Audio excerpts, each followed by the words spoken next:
ఈ బియ్యం పోసే కార్యక్రమం వెనక ఎంత కథ ఉందని చెప్పేసి నేను అస్సలు అనుకోలే. ఎంత చక్కగా అండ్ క్లియర్ గా ఎక్స్ప్లెయిన్ చేసిరండి. Thank you so much for the comment. Actually last వీడియోలో మాకు బియ్యం పోస్తున్నారు, అప్పుడు నాకు డౌట్ వచ్చింది అసలు ఎందుకు ఈ బియ్యం మాకు పోయడం, దాని వెనక ఏం రీజన్ అని చెప్పేసి. ఇది మన తెలంగాణలో ఉన్న ఏకైక సాంప్రదాయమా ఆర్ఎల్స్ అందరికీ ఉంటదా అని చెప్పేసి ఒక డౌట్ ఉండే. సో బియ్యం పోస్తున్న మా వాళ్ళనే అడుగుదాం ఈ క్వశ్చన్స్ అని చెప్పేసి వాళ్ళనైతే అడగడం జరిగింది. వాళ్ళేం సమాధానాలు ఇచ్చిరో చూడాలంటే ఆ వీడియో నేను కింద లింక్ ఇస్తా, చూసేయండి. అండ్ మీరు ఈ రీజన్స్ కాకుండా ఇంకా కమెంట్ చేసిన రీజన్స్ కాకుండా ఇంకా ఏమన్నా తెలుసుంటే కమెంట్ బాక్స్ లో కమెంట్ చేయండి.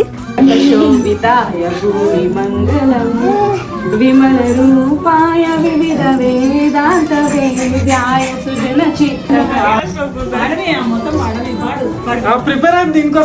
నా మంగళహారతి నేనే వాడుకున్నా. ఎవరిని వాడమన్నా నాకు రాదు నువ్వు వాడంటే నువ్వు వాడని సిగ్గుపడుతున్నారు. అందుకే నాకు నేను నేర్చుకొని ఒకటి వాడేసుకున్నాను. మన సాంప్రదాయాలను ఇంకా క్యూట్ గా చూపించడానికి ఇలాంటి పైసా వసూలు గేమ్స్ కూడా ఉంటాయి బావ బామర్దులు మరదల మధ్యలో.